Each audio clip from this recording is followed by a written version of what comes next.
All right, well, good morning, here we go. So the last few weeks we've been looking at men and women and how women can lead men astray and how men can lead women astray. And, you know, a lot of what we were looking at was kind of worst case scenarios, right? You know, where really bad things happened to Samson and, you know, the Pharisees and the Sadducees did all these terrible things to people. And, you know, it's not always the place that we live in is these kind of extremes that are being depicted in these stories. And so when you look at this in a more milder sense, in a practical sense, you know, you look at the men and the women in the Bible, and, well, in general, women represent goodness and men represent truth. And yet, even dealing with these representations on that kind of good terms as opposed to the negative, it can be tricky for us to really manifest this in a good way. Let me give you an example. How many, you know, of all the Christian people you know, you can find somebody on both sides of an issue, right? You can find Christians who are labor government supporters, and you can find Christians who are liberal government supporters. You can find Christians who are okay with abortion and those who are not okay with abortion. You can find Christians on both sides of any issue you put your mind to it. Same-sex marriage, you name it, there's some people on both sides of it. And it drives a lot of us nuts because it seems like, don't you know? I've got it all figured out, right? This is the way you should see things. Come on now. Drives us crazy. But when you look at the Bible, what does the Lord say it takes to be a disciple, right? He doesn't call them Christians, right? What does it take to be a disciple?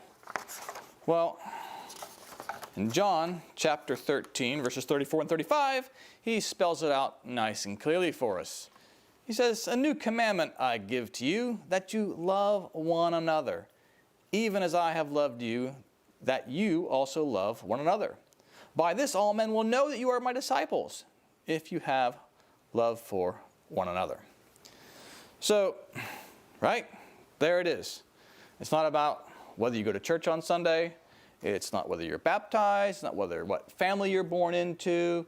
How do you know if someone's a follower of Jesus? It's how you love them. It's not about the cross on your necklace, right? It's how do you do the loving part of it? But it doesn't just say, there's a little bit of a qualifier there, right? It's love one another as I have loved you. So it's not just, you know, love everything all the time in some way that you think it is. It's love everybody how I have loved you. And this is where I think we get into trouble. Because we all think we know something about love, and, you know, we do know something about it, but do we know what it is to do love the way Jesus does? It's a bit more difficult. And when you look up the Gospels and you see how he does this, it's confusing because, like, some churches, I find, paint Jesus as some pacifist leader spreading flower petals and kumbayas all over the place. And others, you know, kind of go to the other end of it and make him this legal expert, lawyer-type guy who says, if you don't follow exactly what I say, you're going to burn in hell. Right? There's the two sides of this thing. So we can either forget the truth and tell everybody that they're okay no matter what they do, or we can forget the goodness and condemn them for everything they ever do wrong. So there's this tension on getting this whole man and woman symbolism right. You know, that's what it is, the good and the truth. It's getting, you know, Jesus had both, right? He had goodness and truth. He did it all. And there's a tension to do it right. There's a tension to handle it, because if you don't get the truth part right, you're not accountable for anything, and you never learn anything, you never improve. But if you don't get the good part right, you're going to beat yourself into a bloody pulp thinking what a terrible person you are. And everybody else around you as well, of course. So new church congregations around the world are teaching the same idea about good and truth. And what we want to dig in here today is to, try to grab on to it a little bit more. Try to understand, what does that look like? So the example I have for you today to start with is from Matthew chapter 5. So just a couple of verses here. It's about look at marriage and a hard teaching, okay? And it was said, whoever sends his wife away, let him give her a certificate of divorce. But I say to you that everyone who divorces his wife except for the cause of unchastity makes her commit adultery. And whoever marries a divorced woman commits adultery. That's hard, right? Not a good deal to be the woman, is it, in that transaction? Nobody. No thanks. I don't think I'd want to be a woman in that. And you can see, Jesus is saying this, right? It's not like this is somebody's conjecture or whatever. This is from, the Son of God himself. So he's saying, don't do this. It's a truth. Don't do this. But then we have another story. It's pretty famous in the book of John, where Jesus is actually confronted with a woman who's caught in adultery. All right, he's saying, bang, don't break up. But then this woman's caught in adultery, right? It's not an adultery she did a long time ago on some spring break holiday. This is not an adultery that she's repented of. This woman is caught in the act. And the Israelites are like, okay, we've got her. Bring her before Jesus. We can stone her. Rules say, the truth says, we can stone this woman. Jesus has been I'm trying to show you that Jesus has been willing to put out the hard teachings. He cites the laws. This woman is an adulteress. She's bad news.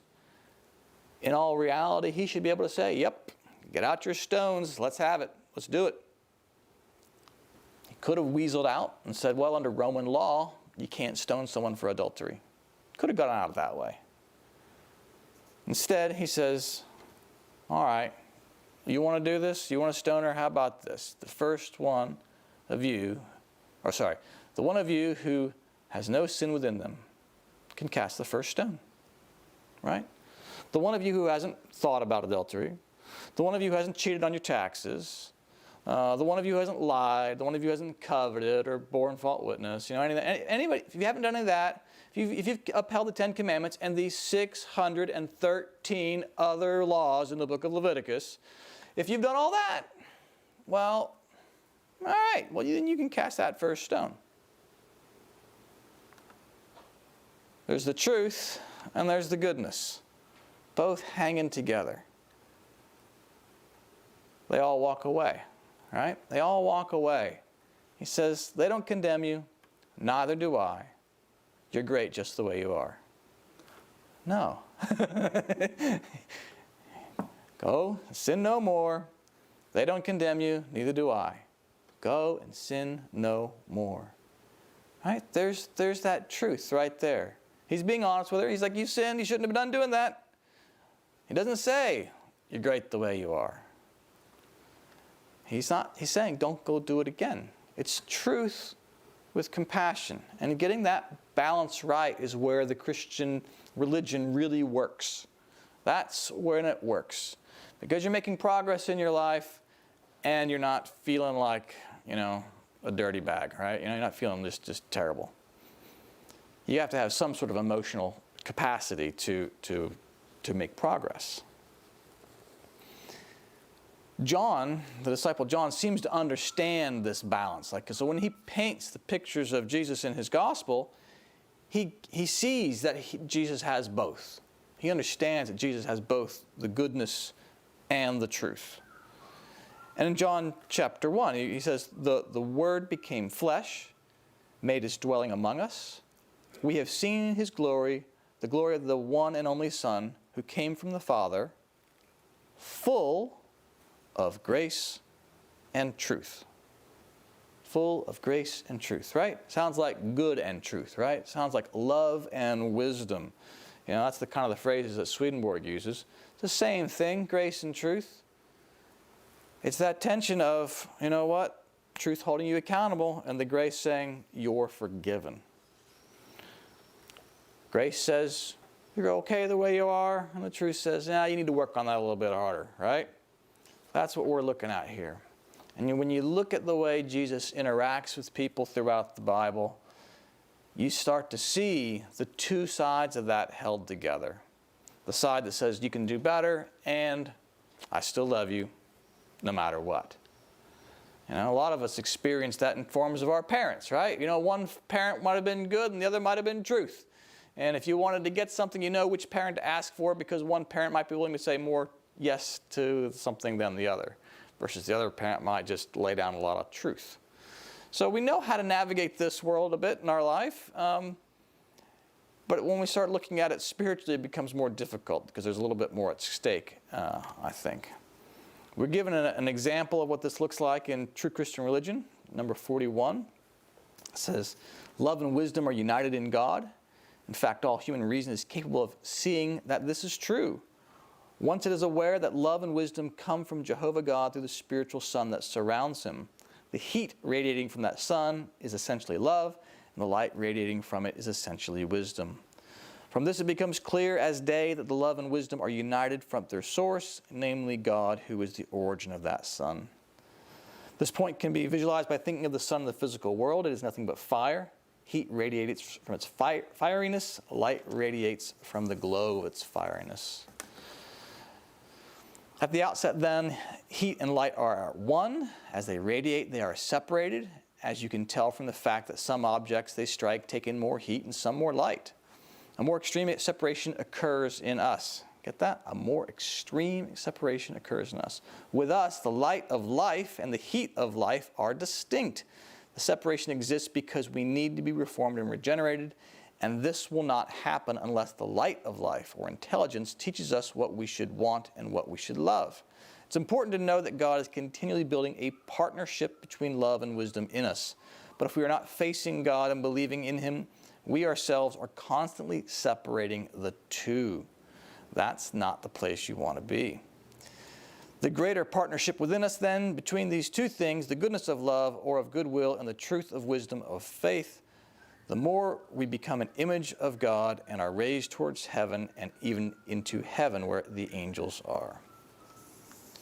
So, main point there is that love and wisdom are united in God, and we ourselves are constantly separating the two. We're doing it. And it makes things difficult when we separate them. It makes things hard. You know, we need it, but then what ends up happening is we put ourselves, other people, and even God Himself into one side or the other. Is God truth or is He love? You know, and is that person good? Is that love? You know, you start dividing things out. And, you know, we remember the verses about the truth when it comes to other people, and we're good at remembering the verses about love and compassion when it comes to us. Oh, well, the reason I did that, well, it's okay. Lord will have compassion on me. But when it comes to somebody else, bam, hammer of truth. We've got to hold that tension that we have both together. That's the way it's supposed to be. The two are together. And so here we have the Lord, who is the embodiment of both, and we take a look at another story about how He deals with this. This is a story from the Gospel of John where he's traveling through Samaria. He says, So we came to a town in Samaria called Sychar, near the plot of ground Jacob had given to his son Joseph. Jacob's well was there, and Jesus, tired as he was from the journey, sat down by the well. It was about noon. When a Samaritan woman came to draw water, Jesus said to her, Will you give me a drink? The Samaritan woman said to him, You are a Jew, and I am a Samaritan. How can you ask me for a drink? For Jews do not associate with Samaritans. Jesus said to her, If you knew the gift of God and who it is that asks you for a drink, you would have asked Him, and He would have given you living water. Sir, you have nothing to draw with, and the well is deep.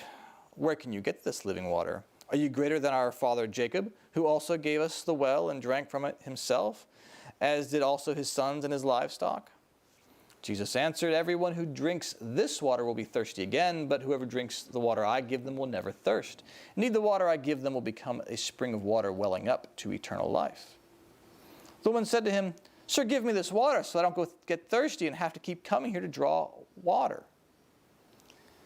He told her, "Go, call your husband and come back."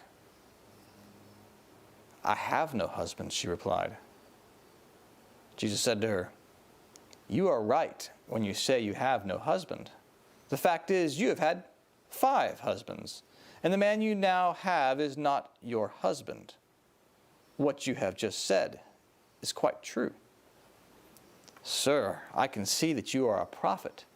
Our ancestors worshiped on this mountain, but the Jews claim that the place where we must worship is in Jerusalem."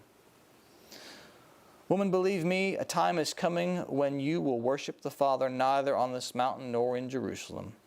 You Samaritans worship what you do not know, and we worship what we do know. For salvation is from the Jews. Yet a time is coming, and has now come, when the true worshipers will worship the Father in the Spirit and truth, for they are the kind of worshipers the Father seeks. God is Spirit, and His worshipers must worship in the Spirit and in truth." The woman said, "I know that Messiah is coming. When He comes, He will explain everything to us." Jesus declared, "I, the one speaking to you, I am He." It's a pretty huge story if you start thinking about it, because, most people think about, oh, it's great, overcoming cultural differences. Oh, isn't that nice? Jesus, goes outside the Jewish world and deals nicely with Samaritans who everybody hated. So that's all nice. But that's not what's so great about this story in my mind, right? He's coming forward in kindness and compassion, and then reaching into the most difficult part of her life, right? He reaches in there and he points out the truth. Go get your husband. I don't have one. Yeah, I know, you've had 5 husbands. Can you imagine what she's hearing there? You failed as a wife 5 times. You failed as a mother. You know what? The guy you're with now, not your husband either. You just kind of blown it, right? Not just once, a lot. He didn't have to bring that up, did he? He didn't have to mention that, but he did. And that truth, I'm sure, hurt. You must be a prophet to know this. And he offers to her, now that we've got the truth on the table, I'm going to give you some living water. I'm going to give you something special. Now that we've established where we're really at, we've had some honest accountability, let's move forward. I'm going to offer you a little bit of judgment. We're going to make some changes now. But I'm going to do right by you. I'm going to do right by you. I'm going to help you out. I'm going to give you this living water so you don't have to do this anymore. Some good and some truth. He's like, you guys don't know what you're doing, you Samaritans. The Jews do. They've got other problems, don't get me wrong.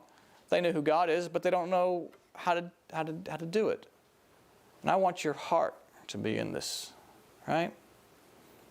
I want your heart to be in this. I want your heart to be mended so that you can do this. You're going to hold yourself accountable. Yeah, I failed here. And whatever it is that we've all been failing at, we've got to be honest with ourselves. Tell ourselves that we're going to do better, and that the Lord loves us anyway. And that there's somebody who's got our back, who's kind of helping us along the way. We've all got these kind of problems.